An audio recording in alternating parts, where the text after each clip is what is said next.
continues to host militias in one of the most volatile pockets on earth. Uganda's allied democratic forces has found a sanctuary in this area. The Islamist militant group, an offshoot of a Salafist Tabligh movement whose resistance began at Old Kampala Mosque in the early 1990s, was under the leadership of Jamil Mukulu, now incarcerated in Luzira prisons.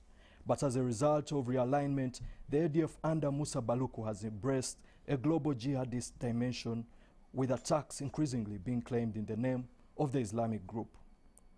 Part of the violence now has a transnational dimension, and Uganda has now been thrust into the crosshairs of these conflicts.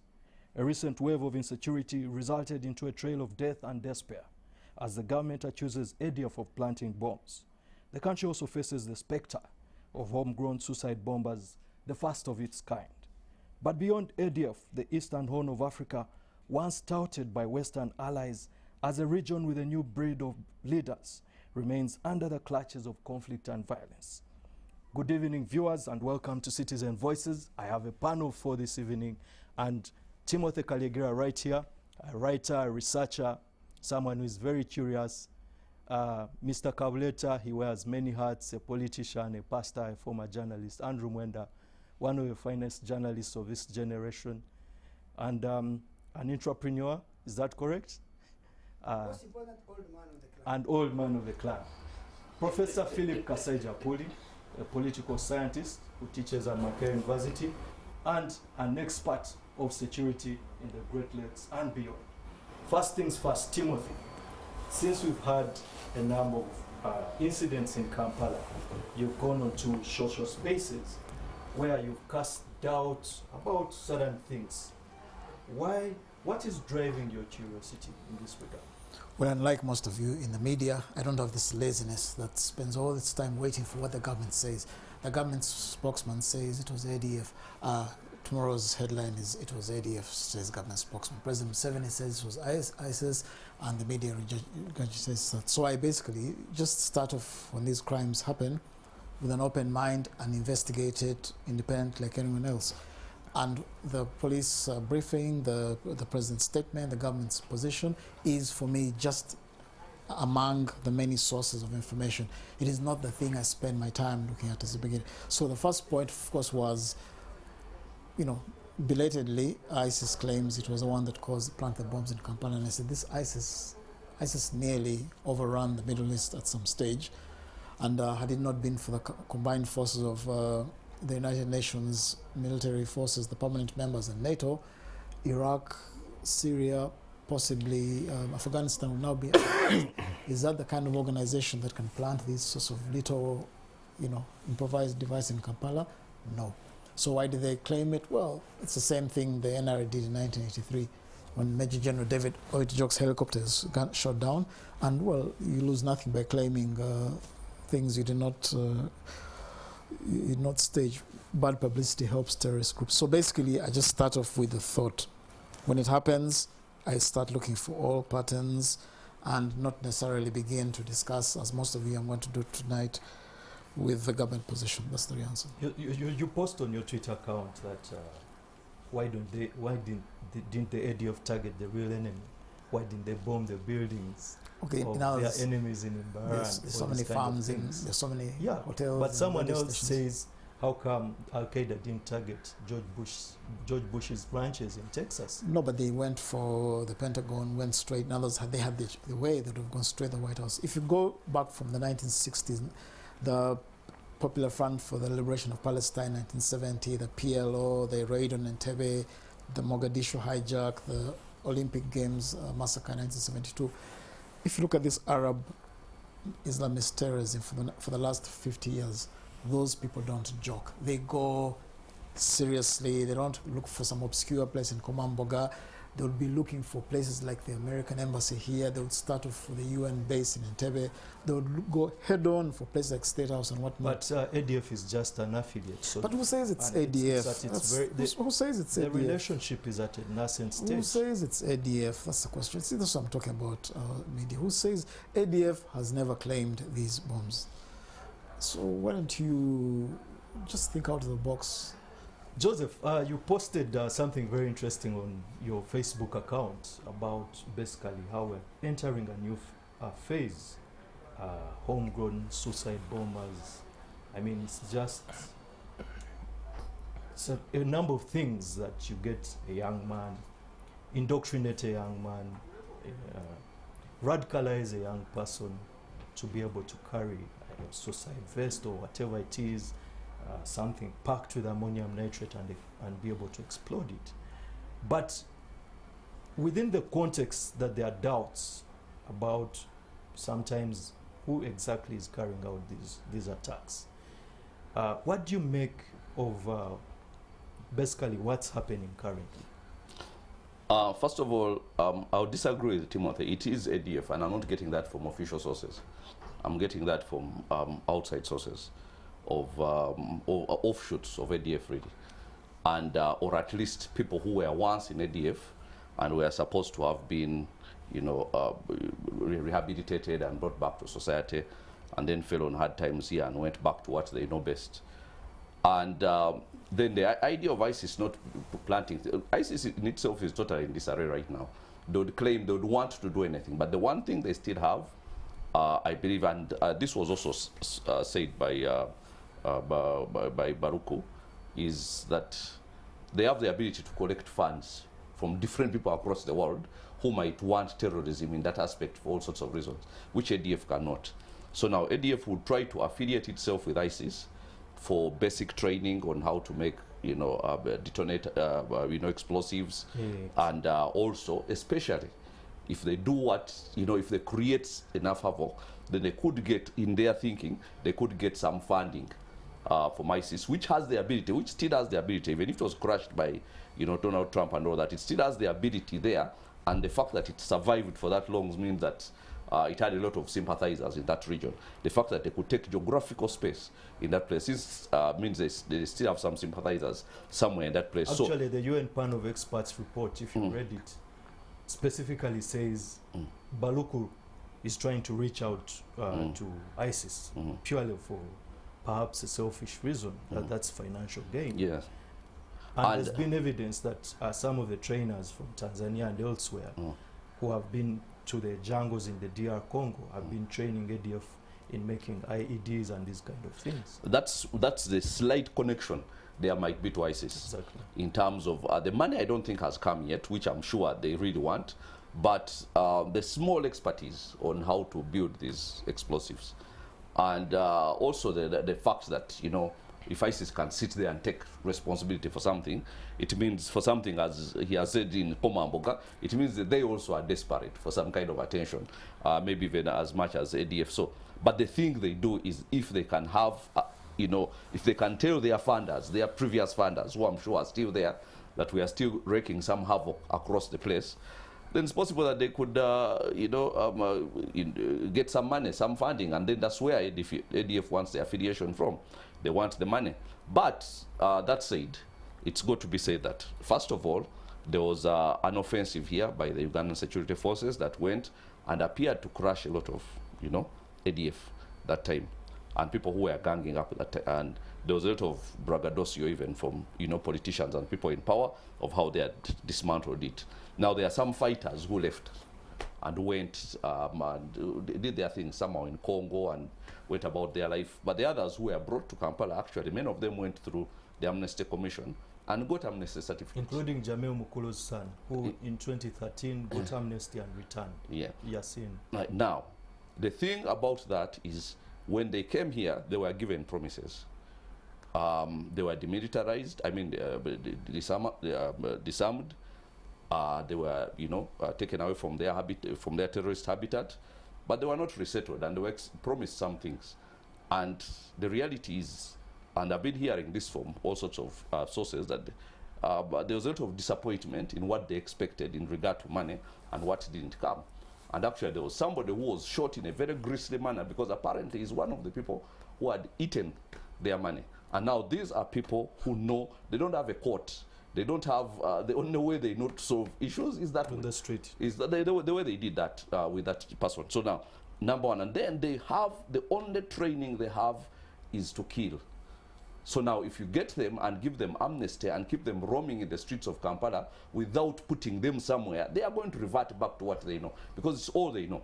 And now even if they're enemies of the country somewhere, and what you have ready people there who you just offer something, they have broken promises this side, and they have somebody who is offering them something to cause, you know, death and disruption. And I'm sure they would be game to go, because it's the only thing they actually are confident that they can do. So it's a whole, you know, process that we, because, you know, even the approach of the president, even in his speech yesterday, in one instance talking about let them all surrender and, you know, come out, surrender. Then the other minute he's saying no bail, no what, no, you know, forgiving, no amnesty. Then he's you know, counterproductive. He's saying one thing and saying the other. So now if he wants to go the amnesty way, then that's different. But if he wants to go the force way, but of course he always wants to use the force thing. But you see, you can crush people, but as long as they are not resettled, and as long as they stay out there and the only skill they know is how to kill, they will get back to what they know at some stage or the other. Andrew, the president yesterday said basically what is happening today is a continuation of a series of attacks, assassination attempts on Katumba, Mala, and all these kind of things. And in the past, senior police officers, Andrew Felix Kawesi, senior prosecutor, Kagezi, and the others. How serious is this threat to the security of this country?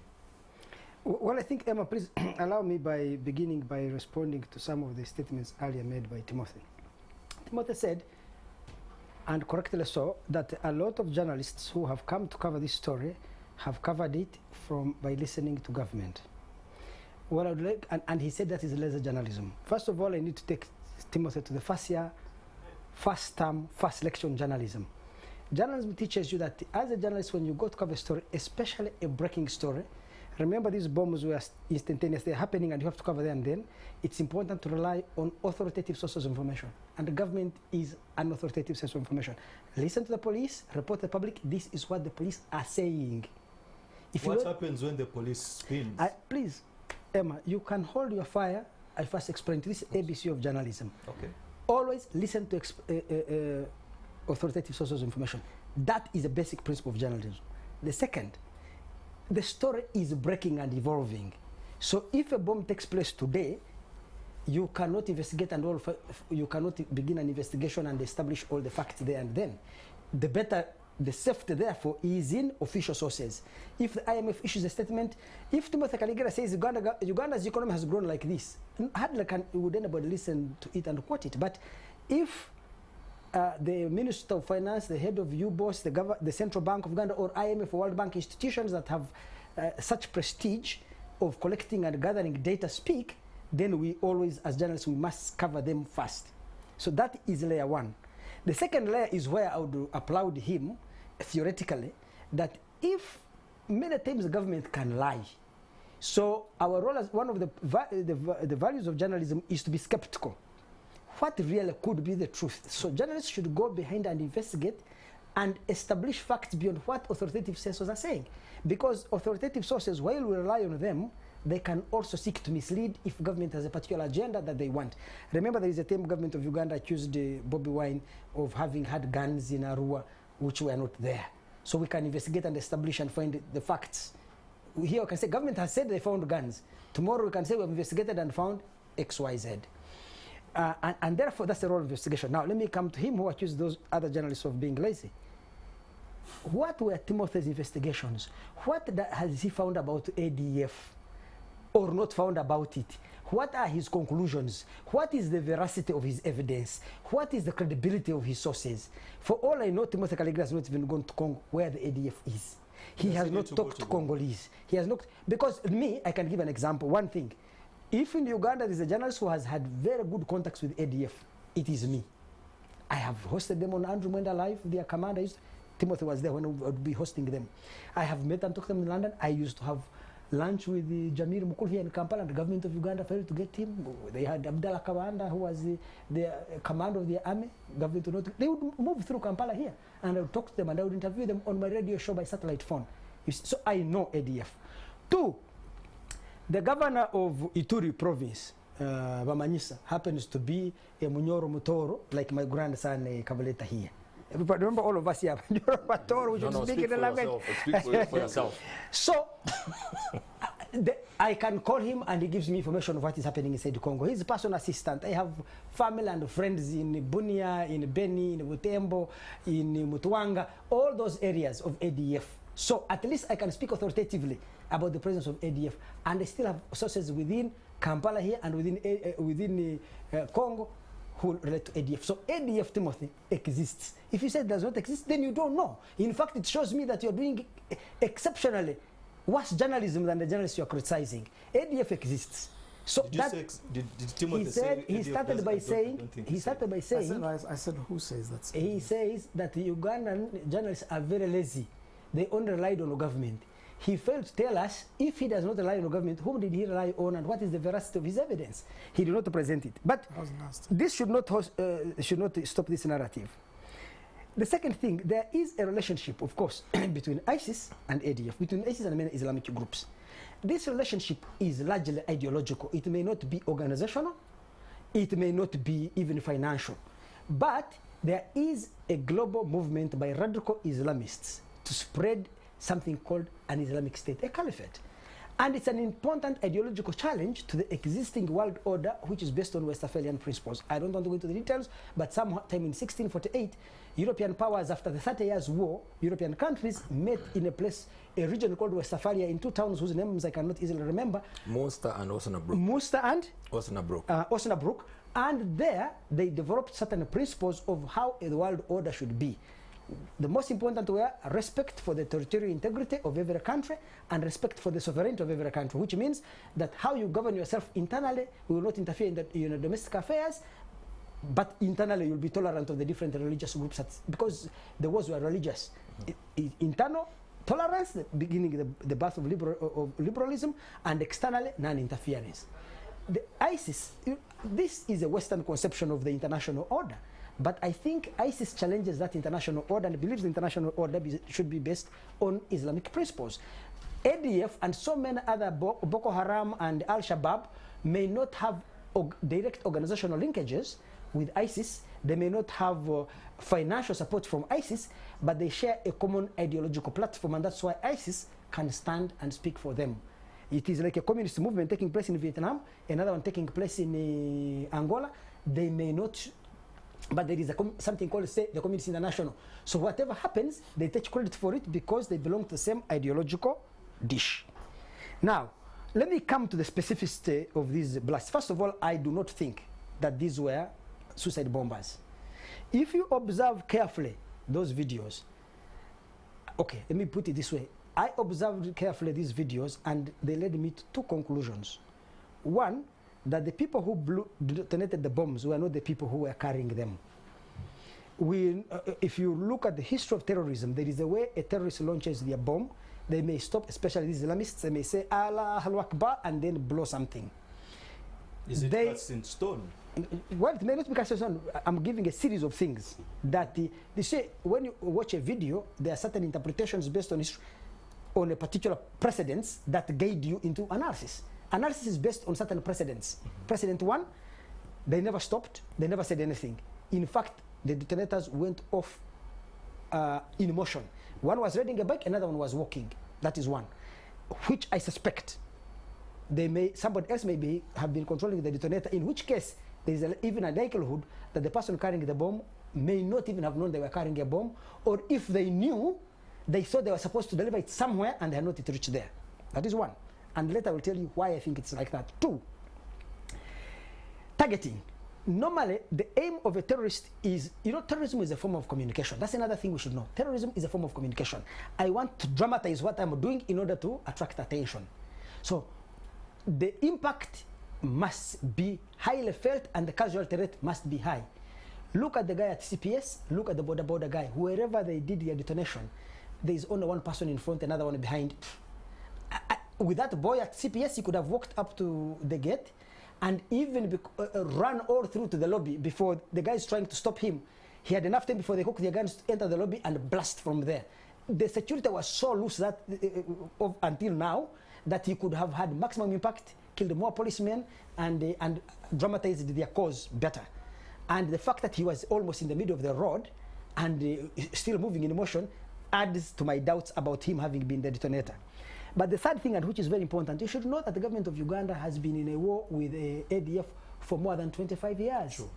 And over these years, the government of Uganda has effectively penetrated ADF. Whenever it rises and begins operations in Kampala, the intelligence services penetrate this organization, so they know what is happening. So the guy carrying the detonator and the one carrying the bomb may have been separate, but they knew intelligence was on their head, because contrary to what Timothy claims to know, there are so many such bombs that have been stopped before they have been blasted. I was attending Lokechi's burial. Yes. They stopped a suicide bomber there with a vest. And every day, here is where I would criticize Ugandan journalism. The head of crime intelligence, Brigadier General Damulira, you can go and have an interview with him, or perhaps find sources within crime intelligence. They will tell you how many bombs in the last 6 months or 4 months have been potential bombs have been diffused as a result of this penetration. It is also possible, by the way, and governments do this, and no one would know this better than Timothy Kalyegera, that the people in intelligence may have known, because within record time they produced the names of the suicide bombers, or the so-called, but they could have known what was going to happen and allowed it to happen, but happen in a manner that has limited the destructive capabilities. How come they didn't produce their profiles? They actually produced not only the names, but their profiles. You may not have followed it. They knew. Where are the profiles? This is why I'm saying, please, you go and interview crime intelligence, and you'll find they know so much about the people who are involved. It's extremely simple. But Emma, can I first finish so that you can ask your question? So the point I was making is that even the process, the fact that it was limited and they never reached either the gate of Parliament or the gate of Bowman House where Minister of Justice is, or entered inside, it could also have been that the detonator is an infiltrant of the state into the organization. And sometimes Timothy Kalyegera will know what happened in the Second World War. The British government had broken the German Enigma Accord, and they knew the Germans were coming to bomb the city of Coventry. But the British War Cabinet sat and said, if we defend this city, the Germans will know we have broken their code. They may develop a new code which we will not break. So in order to keep this, we will allow them to destroy the city and will do nothing to protect it in order to keep our secret. So Timothy knows these things better than anybody else, that intelligence can work. Those guys who were working, they could have been monitored by intelligence, and the fact that they had only 3 people to kill could also have been because they were controlled. You see, in 1 minute, how big is the threat to the Ugandan government? I personally think that ADF is a highly weakened and degraded terrorist organization. It is very strong inside Congo. It can intimidate and terrorize Congo. But the Uganda government, remember, Museveni is a specialist in violence. He went to war, to the bush, fought a war using violence, and these means of what you'd call counter-revolutionary insurgency or terrorism are things where his mind and his skills and the skills of his government are best cultivated. And it will be very difficult for ADF to gain a foothold because of the ability of the Ugandan intelligence organizations to easily penetrate a terrorist group, penetrate terrorist cells, and within 3, 4, 5 months cripple the ability to perform any devastating act. Right. Professor, to bring you in, you keenly follow events in the region, and many of these types of violences, the bombings and these kind of things, have a transnational aspect. What exactly is happening in regard to the ADF? Is it because of the lawlessness we have in Eastern, in Ituri and all these provinces? And 2, is there a nexus between the different, groups, Islamist groups? For instance, there's a theory that some of the Ugandans went and transplanted this insurgency in Cabo Delgado in Mozambique. And there's been some kind of linkage between the Al-Shabaab and the ADF and some Tanzanian Islamists, the guy who hosted the ISIS flag in DR Congo. There's been a Kenyan in charge of, recruitment and all these kind of things, indoctrination and this. What's the linkage, Professor? Thank you, Emma. I think the evidence is that actually these groups are working together. Recently, there's a report that has just been published by the International Center for the Study of Radicalization. This is about 2 weeks ago, King's College London. And they actually established that these groups are actually working together. So the aspect of, let's first talk about ADF. So what is ADF? When Jamil Mukulu was arrested and Baluk took over in 2016, Baluk has declared that actually ADF is no more. because you remember ADF was comprised of two parts. The original ADF from Mukulu, but also there was the aspect of Nalu. Then and then Rwenzururu was 3. Yeah. So Rwenzururu and ADF. So the moderate part of ADF was the one of Nalu. Yes. So those people broke off. Under Amon Bazir. Yes. So they broke off. There's a guy called Kisokaniro. Yes. I think the son of the original founder Yes. of Nalu. He's now part of the other. Yes, he's part of the splinter group of ADF, which is now in South Kivu. Yes, yes, true. And then you have the original. So you have the new ADF, which is led by Musa Baluku. And Baluku, of course, I think it's also opportunism in the sense that when he declared that ADF is no more now, they are part of Islamic State of Central African Province. Because you remember it is DRC, Mozambique, Uganda, and Somalia. The center being, the coordinating center being Somalia. And if you talk to intelligence people, they will tell you that there is a connection. These groups now, in terms of knowledge transfer, this idea of constructing bombs, that never used to be the modus operandi of ADF.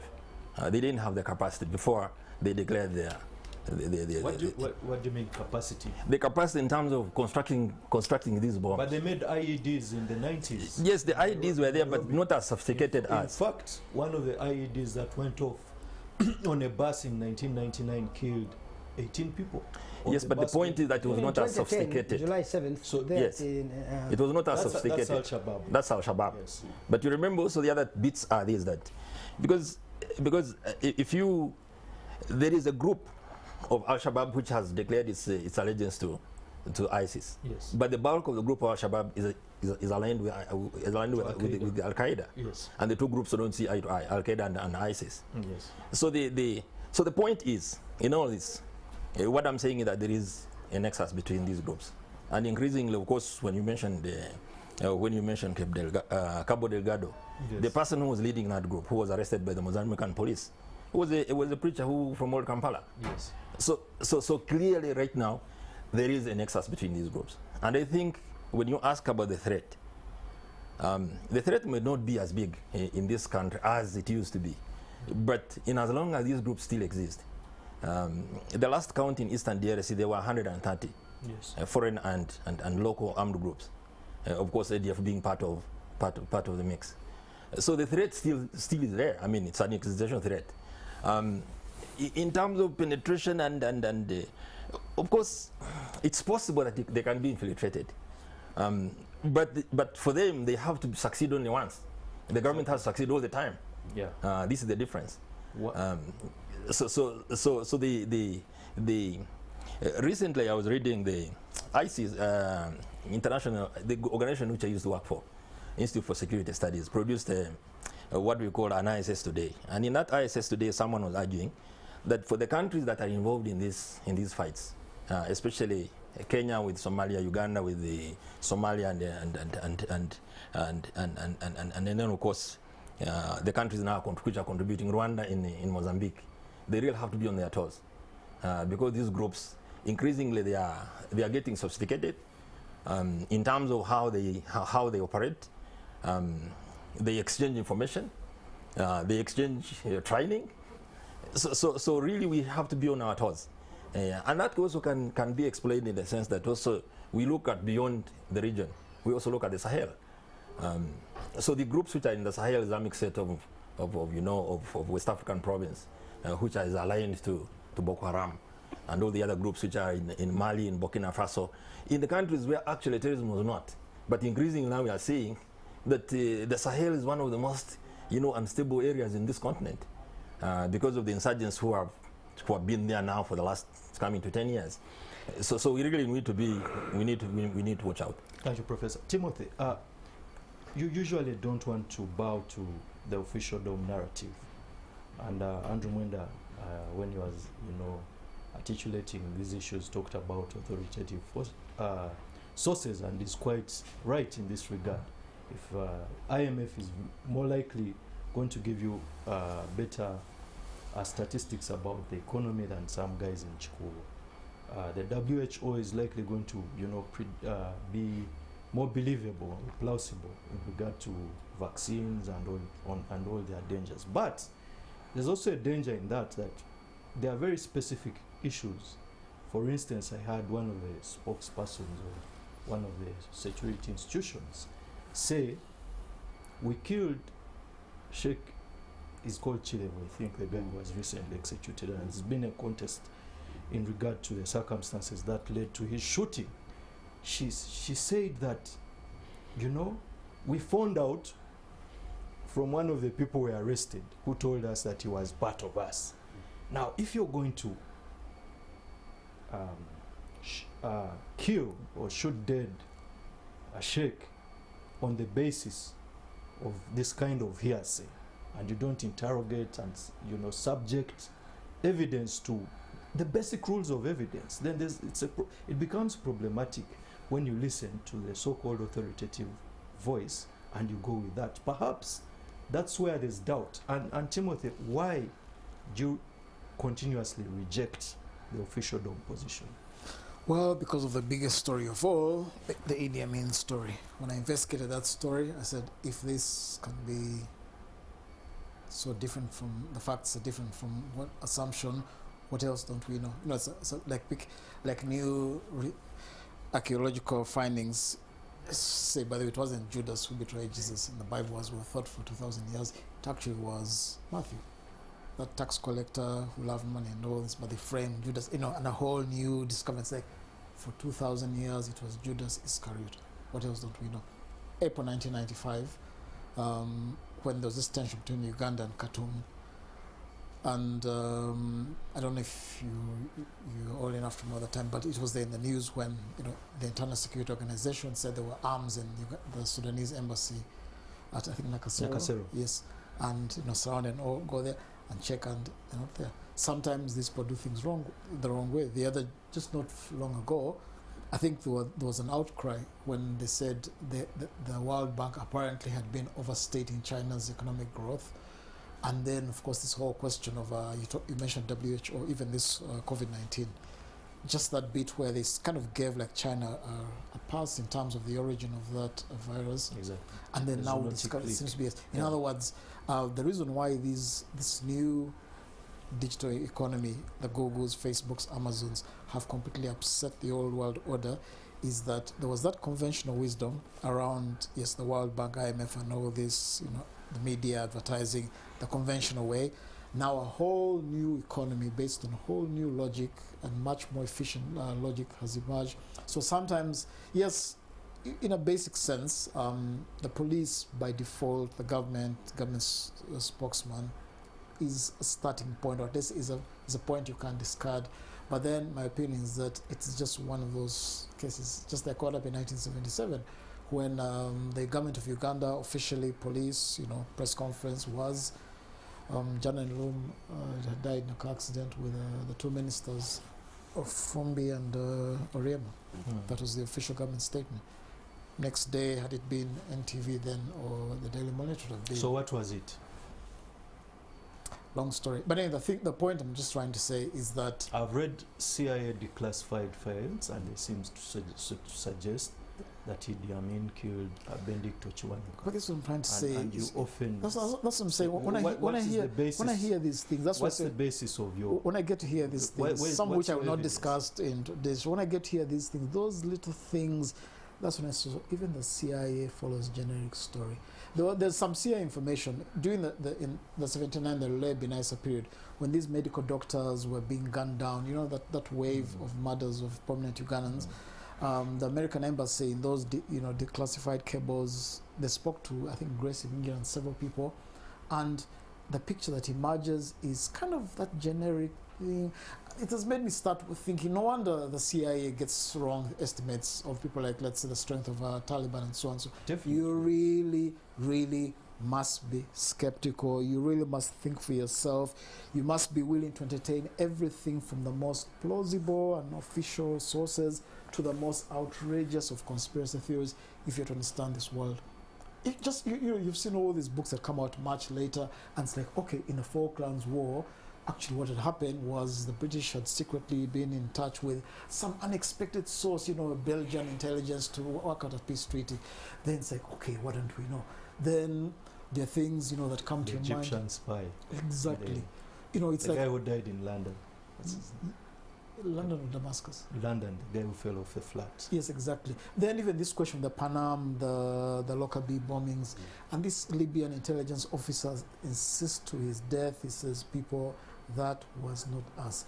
Wait for a book 10 years from now that says, actually, it was the other way around. So because of all this staggered history, I'm not saying you must always ignore this, but start off, listen to everything. When these incidents take place, tune into the local... So did Apollo 11 land on the moon? It did land on the moon.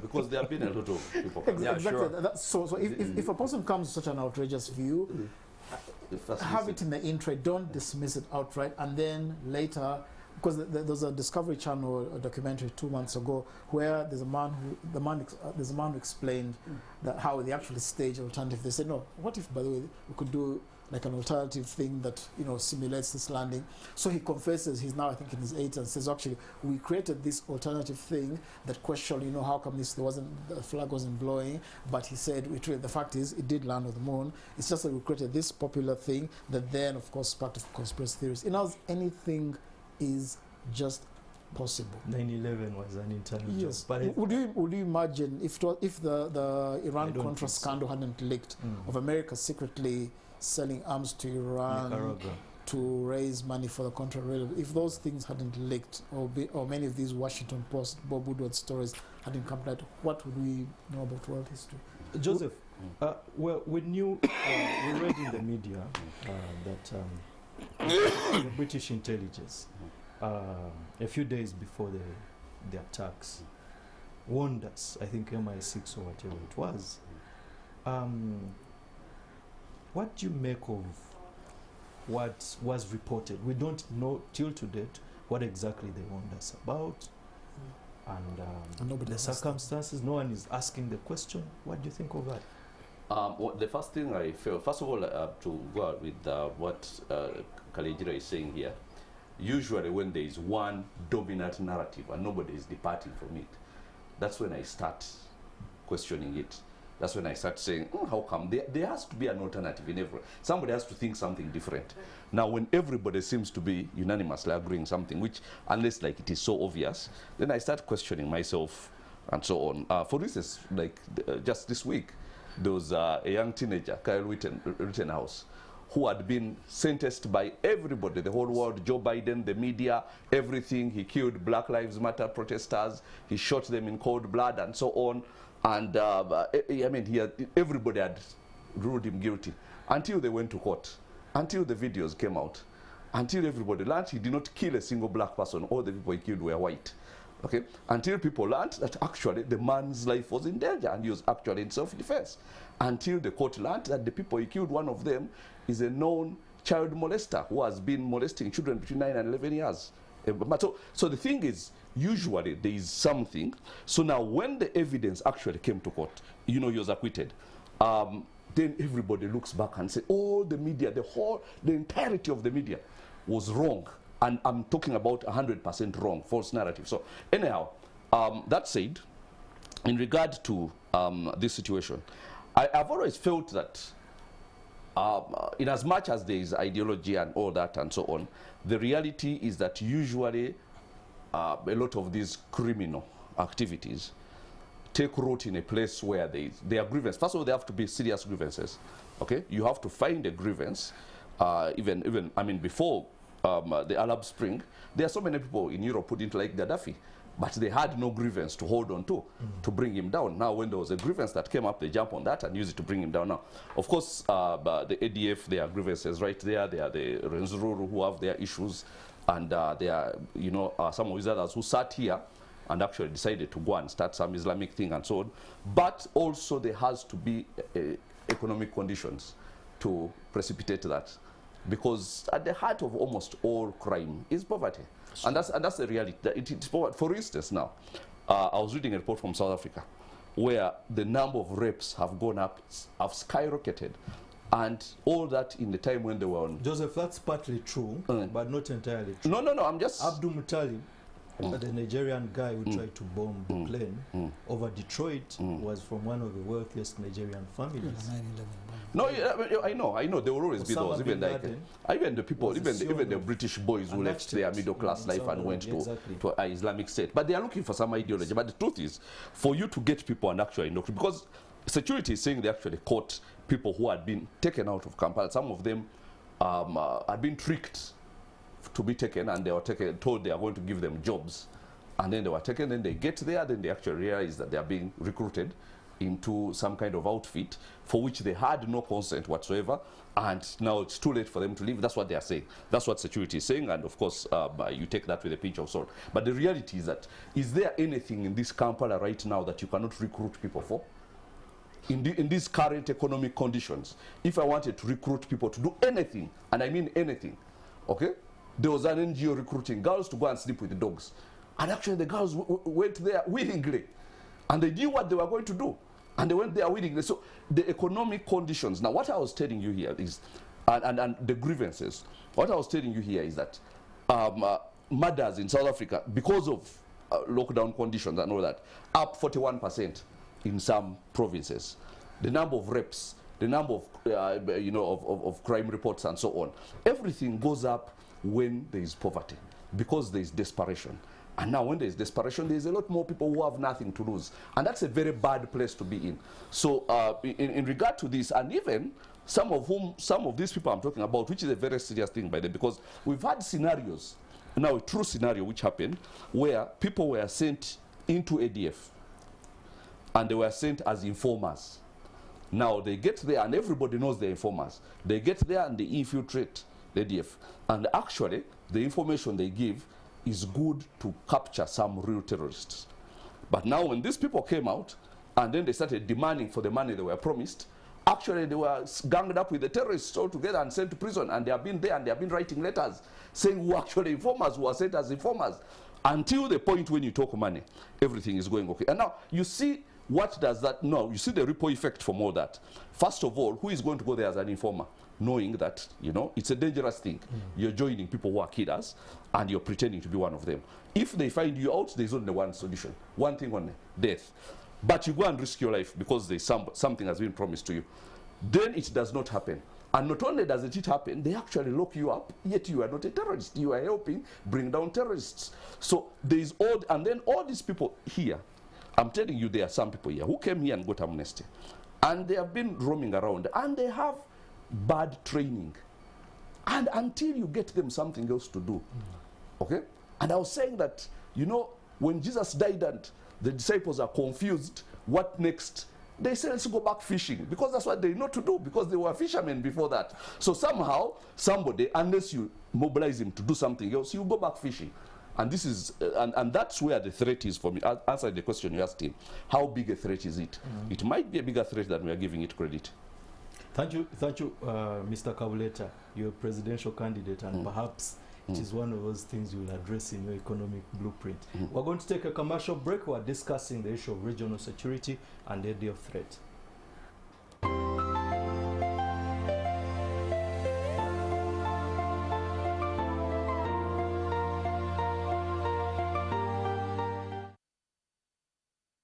Get the digital assist. If I were to use a hypothesis, if this was in Kenya, Raila Odinga, Uhuru Kenyatta and the others, even at the time they disagreed, or whoever it is, they collectively came together and sounded a clarion call against acts of terror, Westgate Mall. We seem to be divided as a country. Why is this? That's a very difficult one to tell. I have never understood. I think that either there is a way the opposition in Uganda gains support and is seen by its admirers, or the way in which President Yoweri Museveni has structured his politics and how he relates to the opposition that shapes the way they act. Because the opposition in Uganda are afraid that if they are seen to agree with him on anything, then it means he has bribed them. And many leaders of the opposition could open an olive branch to Museveni, but their supporters would walk away from them. So I think that Museveni has a profile of a person who has this cunning ability to co-opt, bribe, or blackmail, whatever it is trick that he uses, his opponents to his side. So those who don't like him want to see their leaders as not dealing with him, which of course in itself undermines the democratic process, because you see, democracy is built on negotiation and compromise. And I don't think you can secure political reform through a decisive victory, whether political, military, or otherwise, by one side. Ultimately, the democratic process is built through fits and starts over a long period of time, where the contending parties have to meet and negotiate. If you begin negotiating, then there must be something you must give for you to take something. So you must maybe compromise on some of your principles, some of your agenda, but I get the sense that the most enthusiastic supporters of the opposition see any compromise as surrender, any engagement as being sellout. They believe, they don't agree that you can disagree with Museveni without being disagreeable. So you must be very virulent in your attack on him. They believe, they think that working with Museveni means working for him. So if you try to do anything with him, then you are working for him. He has co-opted you and bribed you. And I think therefore the politics, I don't know how the two have fed each other. Remember that politics of this nature is a two-way process. There must be a series of activities and moves Museveni has made that has created that kind of suspicion in the public. And now that suspicion has become a self-fulfilling prophecy, which has meant that there cannot be any form of dialogue and interface between the government and the opposition, which actually is very bad for democracy in Uganda. Is very bad for democracy in Uganda. So that is one. But I wanted to come to the issue of terrorism, what we need to take away from it. You see, terrorism at its roots is a kind of a political ideology, let me put it this way, is a political strategy that does not seek to succeed on the basis of what it does.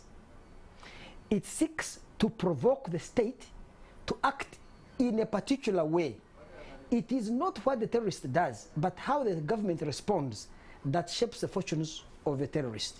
For example, in this case, let us create, do these attacks. The government of Uganda will respond by victimizing Muslims, isolating them, killing them, ransacking mosques and all this.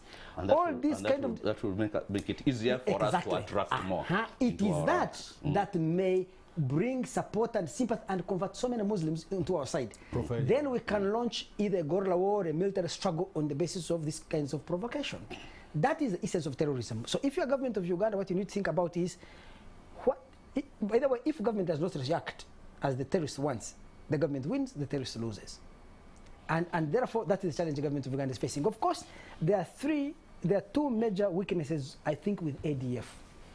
You see, ADF is seeking to recruit people on an ideological religious basis who are from one community called Muslims. But Muslims constitute 12 to 14% of Uganda's population.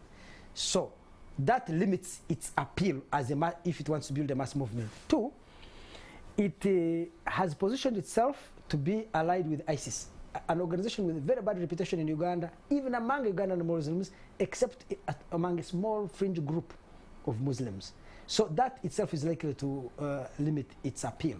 So at the very best, it can maximize its nuisance value, but it cannot become what I would call an existential threat to the power of the state. I don't even think it can become a strategic threat. At best, it can be a tactical threat. An annoyance, a kind of an annoyance and inconvenience, but a nuisance, but it cannot become a strategic threat. And remember that it's also contending against a government led by by people who are so experienced in these things as well. Museveni is not an easy nut to crack. I am very confident that he's likely to go and engage different segments of the Muslim community, whether through ambassadorial appointments, ministerial appointments, and whatever it is, and win a large section of them and isolate the extremists. So, and I think that should also help us understand why it has to dress itself in ISIS garb, because then it gives, what ISIS does, it gives it some international reach. And therefore it positions itself no longer as just a mere Ugandan force trying to change a domestic situation. It's part of a global movement that is trying to restructure the global order. Now, of course, that gives it bragging rights, but it does not constitute a strategic or existential threat to the power in Uganda. Professor, you've been reading and studying a lot of these reports, crisis group, the UN panel experts. What if the ADF and the other groups become fairly organized and they are able to build the capacity that, for instance, the affiliates of Al-Qaeda had in the late 1990s, and build, in quotes, a dirty bomb using TNT or C4, these kind of things? What kind of threat then do they pose if they get to that organizational capability? No, I mean, look, for me, my fear in all this is that we are now talking about suicide bombers. I mean, this is something which is a phenomenon which is improvised, people-born improvised explosive devices, But these are groups which are capable, for example, now graduating into vehicles. Supposing you are to park those explosives into a vehicle. We saw what happened in Oklahoma in 1995. This is where it becomes in Nairobi. Yes, this is where it becomes a little bit, and so the more they become sophisticated, the more they will be able to acquire these capacities. And as I said, these are groups which now are working together. So you have trainers from Al-Shabaab training, ADF, people from ADF going to Mozambique, people from, Boko Haram dealing with the Al-Shabaab. So it's possible. But that also means that the power, the capacity of the state has to be built. My first reaction when I heard this on last Tuesday was that I think the government has to invest in intelligence. These are things which you need to nip in the bud. Otherwise, if there is no intelligence, I can tell you it's going to be very, very difficult. And that also would mean that we'll have to improve the relations between the population. The civil-military relations have to improve, so that the people can deal with but the reputation of some of these institutions in this country, instead of people going to the police, the people run away from the police. You see, so how are you going to get intelligence? So it becomes very problematic. But there has to be a deliberate effort to invest in intelligence. But just 1 second, I want to correct my friend. In fact, I think Uganda has very good intelligence on these terrorists. As I have explained to you before, there are so many terrorist attacks that have been thwarted in the last 3-4 months, and I'm even inclined to believe that these that happened, their casualty rate was so low, just 3 people, and it could be because intelligence was either on their heels and they had to blow them quickly before they could get to their actual targets, or that the intelligence managed them in a conventional way where it knew there was going to be a limited damage. Because I asked myself, if I wanted to dramatize my cause as a terrorist with that bomb, why wouldn't I have gone to some place where I could achieve 80% casualty rate? No, but Andrew, that may well be the case. That may be well the case. But my point here is this: that we need to do more. So let me tell you something I know about the government of Uganda. I think, Andrew, also what you say is largely based on assumption, because first and foremost, you're comparing perhaps an amateur, someone whose experience and training is not as the guys in the Middle East who is doing this for the first time, who is going to come under a lot of nerves and so he may not. It could have even been a trial run. Exactly. By the way, I should tell you, Emmanuel, you are very wrong.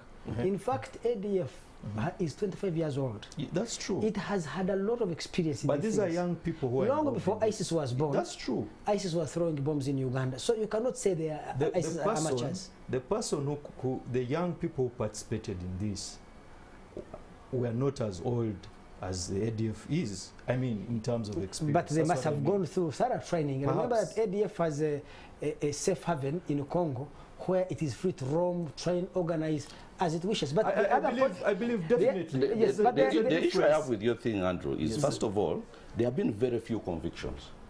Now, if we have the evidence, if we have the intelligence, and we have, all that leading up to the time, then we should have more convictions in court. First of all. Secondly, there's been a lot of people who are being released from torture cells, having not been charged, and having gone through a lot of trauma. and eventually found to be innocent. Can I tell you something, Kabalid? I'm surprised that you're surprised. Because if you follow the history of terrorism across the world, how many people the United States arrested in Guantanamo Bay? How many were tried and convicted? Anyway, let me tell you about if the game is intelligence, and I'm collecting, I have infiltrated you, and now I know what happened inside you, and I have arrested people, others. The evidence that may be needed to secure a conviction may lead to the revelation of the assets that the government is using. You may find even the deputy commander of ADF. Hold a second, hold your breath. Yes, yes. You may find the deputy commander of ADF is the CMI infiltrant or the field commander, whatever it is. One of the problems of prosecuting terrorism is to fight terrorism, you must infiltrate the cells. If you infiltrate the cells, it means if you are going to prosecute and produce evidence, you may expose your assets inside the organization. And the MI6, CIA, that's partly true. They face that challenge. People in Guantanamo Bay, but Sheikh Khalid Muhammad, the mastermind of 9/11, was prosecuted. Sure. Ramzi Successfully. Yusuf, the guy Successfully, who by tried the to way. bomb Manhattan, the Twin Towers in '93. I mean, he had a great skill in, and he was very prolific in making bombs.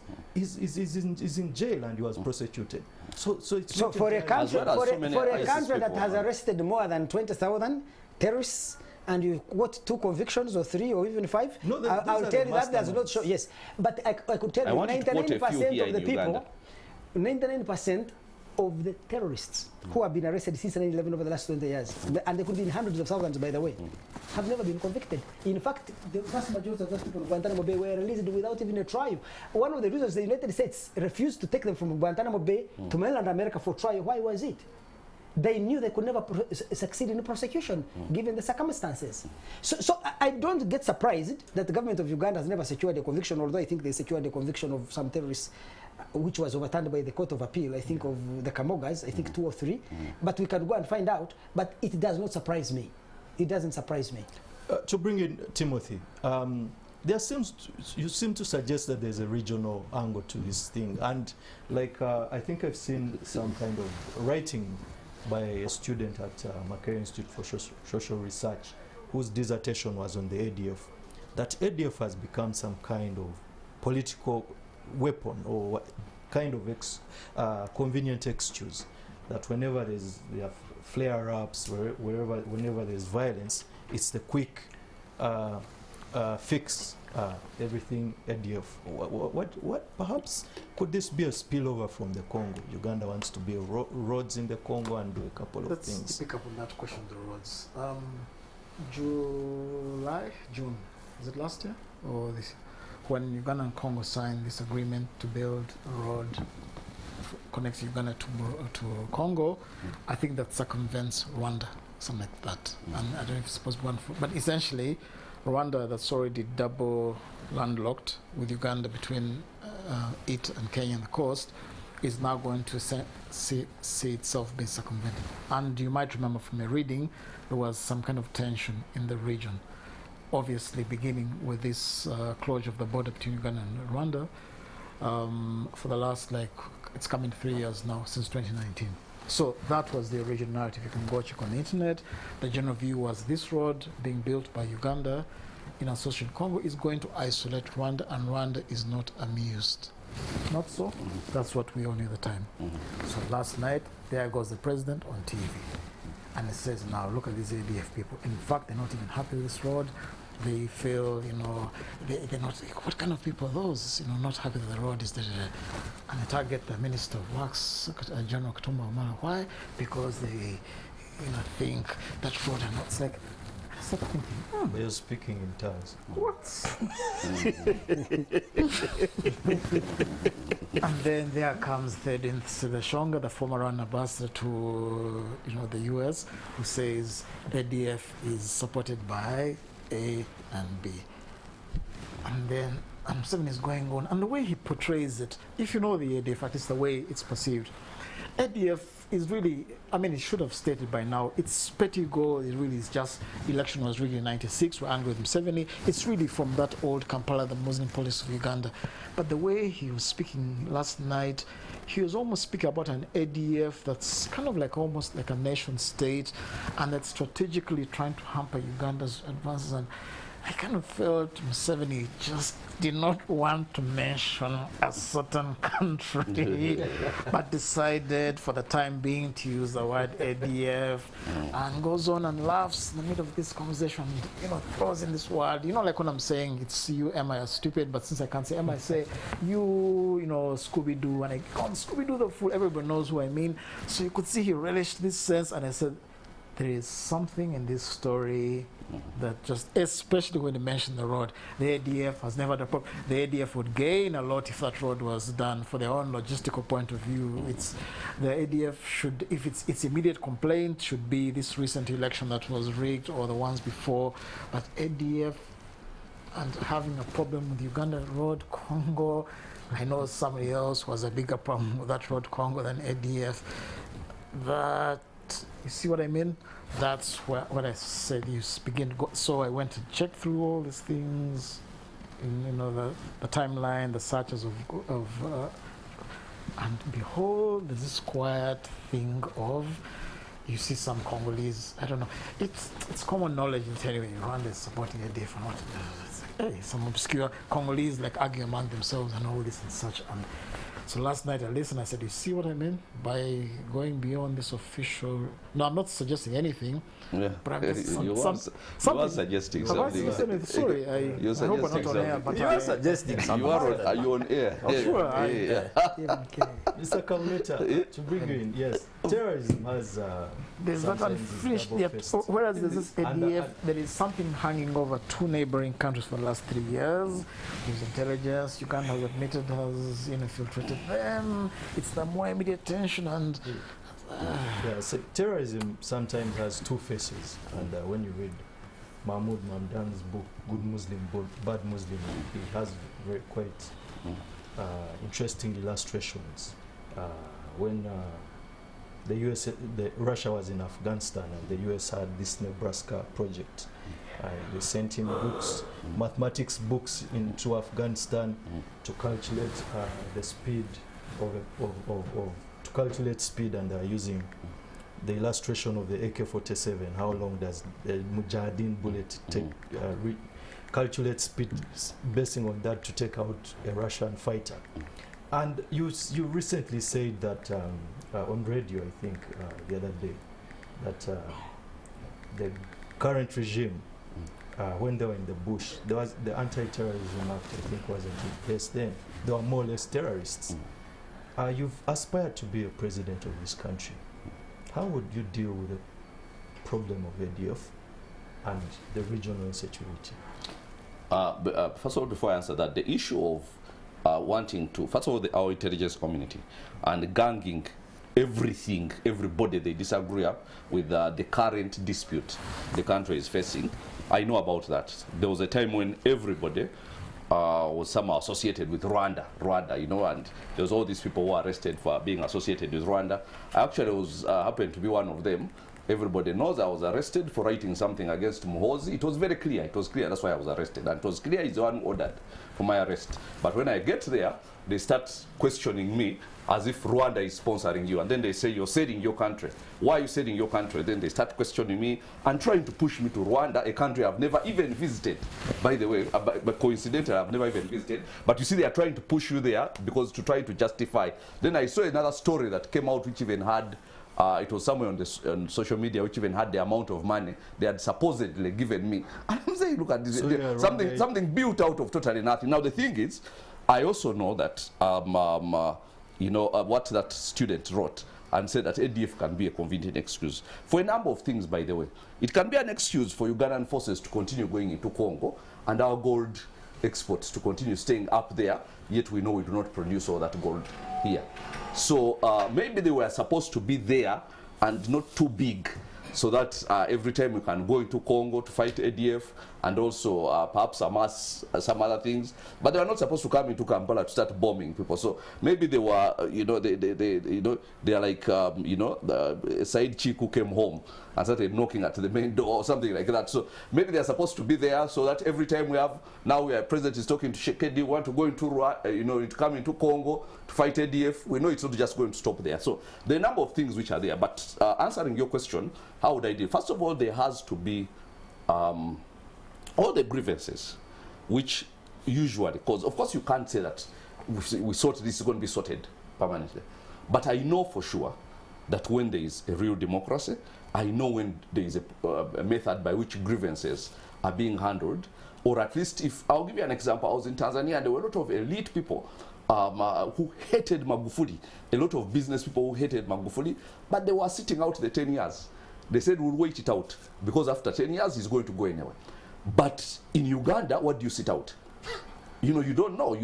I mean, it's all based on, perhaps, I don't know, some vagaries of something. So the point is, there are certain conditions which are birthed by political scenarios. Number one, political and economic scenarios. And a lot of terrorism is birthed in that sort of thing. Now, when, you remember the Abrahamic, you probably know about it, Abrahamic Accords. Now, when Donald Trump said that, why have all these countries refused to acknowledge Israel as a country? It's been there 70 years, and it's growing. And then Arab countries, which are much smaller, said, no, no, no, we don't recognize. Your lack of recognition is not changing anything. They are there. So he sits and realizes that this can be solved with money. So he sits with all of them. Palestine is screaming, don't go there, but Donald Trump calls so many countries, and they sit and he says, we have $50 billion, we can give you, we do business, you have business, you know, Israel can do a lot of business. Instead of fighting useless wars, why don't we just start doing business and make money? And then suddenly the next thing you know, UAE is signing, and Bahrain signed. If he had been there, Sudan was next, Tunisia was next, Morocco was next. Sudan signed and Morocco signed. So now, why is that? Because he addressed the core issue. The core issue is that there is a country in the midst of you, which is whose prosperity matches Western Europe, and yet you're surrounded by poverty. So why don't we first deal with the poverty situation? Because I know this, things like tribalism and all those arise out of, at the heart of it all is because when you start doing a business, now like you know, I was recently in Bukedi, and there's all this issue between you know, the Bateso and dollar and all that. I don't know, this is poverty, because when you start doing serious business and you're linking up, the tribe does not matter. If you're a wholesaler, you don't care about, because the minute your pockets start growing bigger, there are certain things that cease to matter completely. So I'll tell you that, first of all, I can't say for sure that it wouldn't be there, but I can tell you that the conflict resolution would be there to avoid scenarios where people feel they have to go and start blowing up people to die for them to make a point. And then the democracy would be there so that people feel, regardless of how hard pressed they are, they can wait out a term, 5 years, and then, you know, go and express their disapproval in a ballot which will be respected, or so many other things that can be changed to kill all the scenario that is at the bedrock of all kinds of terrorism. Great. Andrew, do you agree with the views of the two gentlemen that perhaps ADF is a red herring, but the real problem are the fissures within the Great Lakes? No, I don't. You see, the government of Rwanda accuses the government of Uganda of supporting its enemies and seeking to topple it. If you're a government of Rwanda, what would you do? Maybe in retaliation, you also support the enemies of the government of Uganda. Double jeopardy. Yes, so I would not be surprised if the government of Rwanda had links with ADF, because I don't think they would sit, if they believe government of Uganda is planning regime change in Kigali, I don't think they would sit idly. But my own view is that ADF is primarily a Ugandan problem, not a regional problem. And regional powers may pick an interest in it. They may exploit our internal incoherencies to their advantage, not because they're the cause. Yeah, so Uganda can do two things. It is up to the government of Uganda to improve her diplomatic relationship with the government of Rwanda, in which case reduce the incentive of them to think they should support our enemies. And I also do not think that the government of Rwanda can support the kind of terrorism of ADF. They would rather run away from it, because you see right now the United States government is going to get involved. The British are going to get involved, and the French, in this kind of terrorism that you see. I think this is a very good thing from Museveni, because he has been under a lot of pressure from them on issues of democratization. Actually, the US government has now designated ADF as an affiliate of ISIS. You see, so he has been under a lot of pressure on democratization. Then there are these bombs, they take place, Then the Americans, the British, and the French, now in order to fight this global terror, focus shifts to align with Museveni to fight the terror and forget the democratic agenda. I don't see how they are Museveni losers. And if you are Rwanda, you would be very careful not to position yourself as someone siding with this kind of organization. So even but if it's to his advantage, let me just ask, if it's to such a great advantage of his, what would you say about somebody who says, well, maybe he's the one planning it? No. I mean, because I've heard people saying that. Because, I mean, we always look for motive. How come ADF was well, the only problem is that, in fact, it is the United States government and the British government which called on the Uganda government to say we have sufficient intel that you're going to be victims of attack, and this information is coming from Congo. So, in other words, whether it is him who planned it from Congo, at least he has been successful, he has led them successfully believe that it is ADF inside Congo. In any case, by the way, the government of Congo has invited the government of Uganda to send troops to Congo to fight ADF. So ADF is real and exists and is a menace inside Congo, and it is the plan, Uganda's deployments in Congo, that are forcing them to come and attack here, which is also one of the strategies you can employ. If you're going to attack me in Congo, I had better, come and cause for you trouble in Kampala. But there are two things I wanted to raise. One, you are referring to Kabuleta, and I think Lukwago was saying Museveni was a terrorist in the bush. I think that it's important for the public in Uganda to know the difference between a terrorist and a guerrilla. A terrorist and a guerrilla can do the same things, but their motivations will be different. Let me give you a simple example. There is a railway line from Kampala to Kasese. It's not there. Is that who said that? Let me assume, I'll give you an example. There is a railway going to Kasese. Now, the government of Uganda is facing a heavy insurgency in Kasese and Fort Portal. And it uses the railway to transport its troops, to reinforce its troops in Kasese. A guerrilla who is fighting the government of Uganda, because the target of a guerrilla is physical. He may attack the railway to disrupt any movement of troops, even uproot the railway, bomb it to disrupt the deployment of troops to be able to fight him. That cripples the government's military ability to prosecute the war against the guerrilla. The terrorist may attack the same railway for an entirely different reason. I attack the railway. When I attack it, it will cause government to go into the community where the railway is going through, thinking these people ethnically are hostile to us. They're either Bakonjo or Batoro, and then the government begins killing them, it kills them, then they come on our side. So the same act can have different intentions, and those intentions define what is a terrorist and what is a guerrilla. I remember... Hold on a second, Emmanuel. A guerrilla does not employ indiscriminate violence. And you can read the history of NRA. Their violence is targeted to degrade the enemy, and it's targeted now. For a terrorist, the people who kills, he's indifferent to whether Kariegera dies or not. This is a form of communication to elicit a different reaction. So when the guy goes into a market and blows himself up, it isn't that he hates Kasaija here, or hates Kabuleta, or hates you, Emma or Kariegera. No.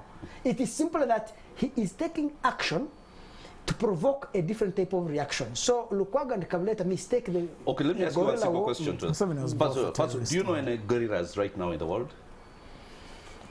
I'll tell you this. What has changed is terminology. Because the last guerrillas I heard of were Tamil Tiger in Sri Lanka. Now, all people who are fighting guerrillas are called terrorists. The terminology changed. The terminology changed, and that's just because what Major General Funza was doing here in Kampala, disrupting the city. And you cannot fight a guerrilla warfare where people are comfortable going around their business. You have to cause some disruption. I think the middle position is, I'll use two examples. We had the Black Bomber Squad under the man from your backyard. Yes, under Gonza Matai. And they had all this kind of, weird ideas. And they blew up innocent people. Please, guys. I also read in the book, Andrew, I also read in the Pecos's book where Museveni comes in and says, well, when they plan to bomb the water tank in Muyenga, he says, I think that's not a very good idea. So there's extremely a very thin line. Because they also said at one time they thought of using petrol stations. No, I have explained to you that the target can be the same, the purposes will be different. Later, remember that throughout the 60s and 70s, there were terrorist organizations and there were guerrilla groups. For political purposes, someone can label a guerrilla movement, like the ANC was labeled in was by the Americans as a terrorist organization. That is for political purposes.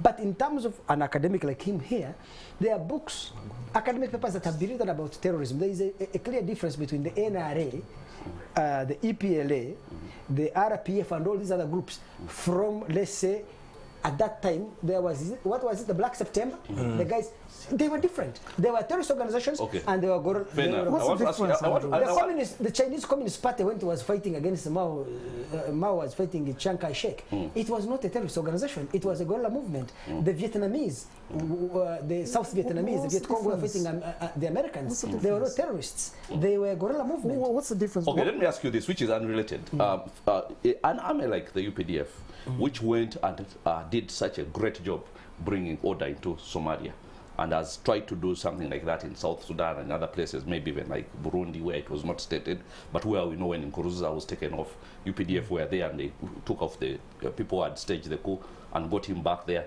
Now, an army as strong as that, and that has done all these things out of the country, why 25 years of fighting a small outfit called ADF? Don't you think that it lends credence to the theory that maybe ADF is supposed to be like a side chick? Don't come into Kampala, you stay that side. We need you to go into Congo to get more timber and gold. But if they really wanted them out, I think they could put them out, because they have showed that elsewhere. You forget that the government of, rather, the ADF is not located in Uganda, it's located in Congo.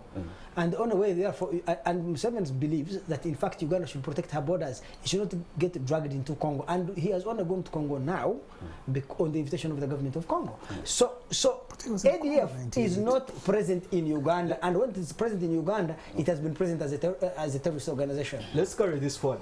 Professor, we're not only having problems within the Congo and Uganda, but let's look at the eastern horn of Africa, which has quite a lot of violence and volatility. Ethiopia, currently, Tigray, we're having a crisis. Sudan, we have a crisis. There was a coup the other day against the civilian government. South Sudan remains a sick man, just like DR Congo. Kenya soon is going to an election with its challenge, ethno-political cleavages. Rwanda and Uganda continue to have this border dispute. Not so many, in the 90s, I think it was the US President Bill Clinton who saw a We don't have a border dispute. I was about to say that. We have a closed border, not a border dispute. Well, there is a border dispute. Whatever you want There's also to a border call it. dispute. Really? Well, Yes. Yeah, let's go on. Yeah, whatever you want to call it. There was like a new dawn of hope when Bill Clinton said Museveni, Meles Zenawi, and Paul Kagame were the new breed of leaders, and we thought they would usher in, an era of peace. What's exactly happening? What happened? You should ask them what happened. That statement was made in 1998. And the idea was that these are people who were... 1997. 97, 98. These are people who are different from the old guard, Mobutu kind of the Edemas and all the others. But I think along the way, things happen. And we saw this, of course, in 1999, 2000, when we went to war with Rwanda and Kisangani. And 1998, the war between Ethiopia and Eritrea over Badme.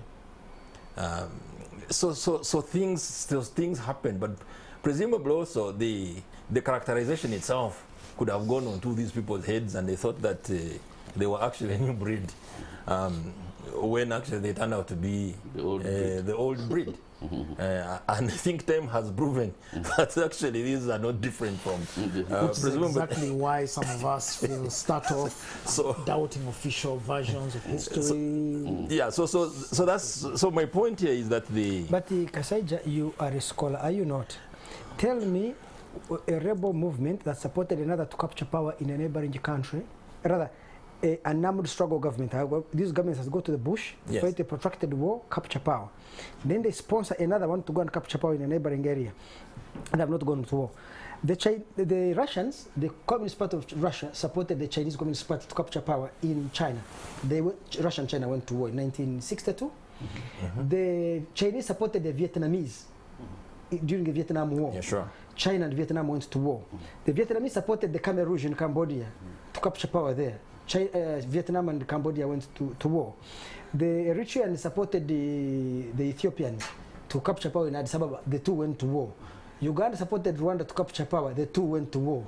Rwanda supported Kabila to capture power. The two went to war. There is something in the structure of armed struggle governments when they support a neighbor to capture power.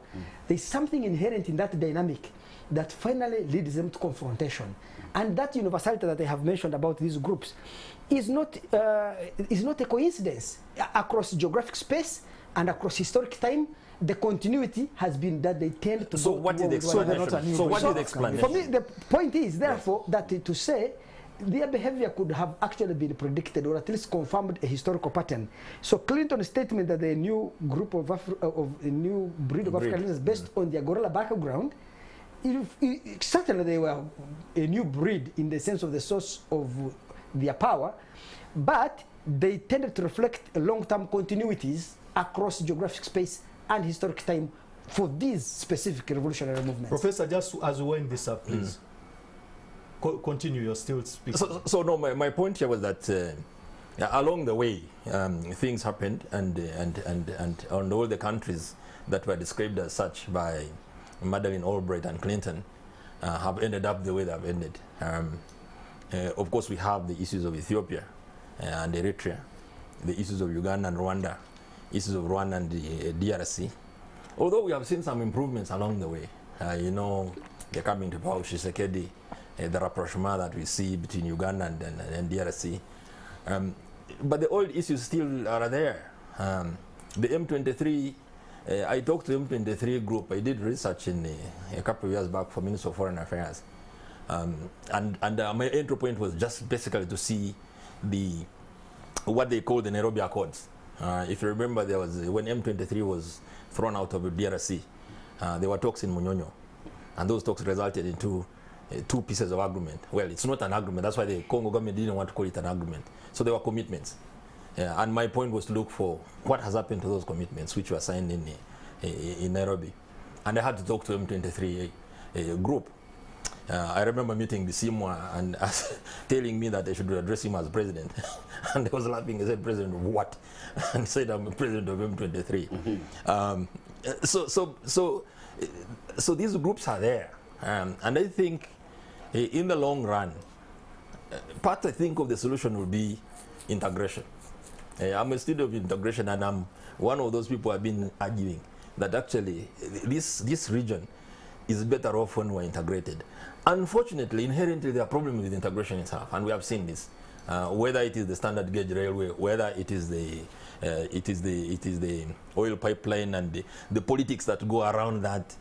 How Kenya became very angry with us because we had cut a deal with Tanzania over the pipeline when we had promised them that we were going to go to Lamu.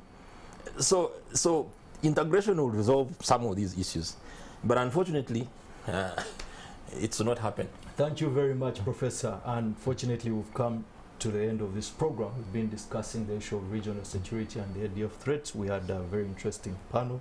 Timothy Kaliegera, Joseph Kabule, Andrew Mwenda, Professor Philip Kasaija.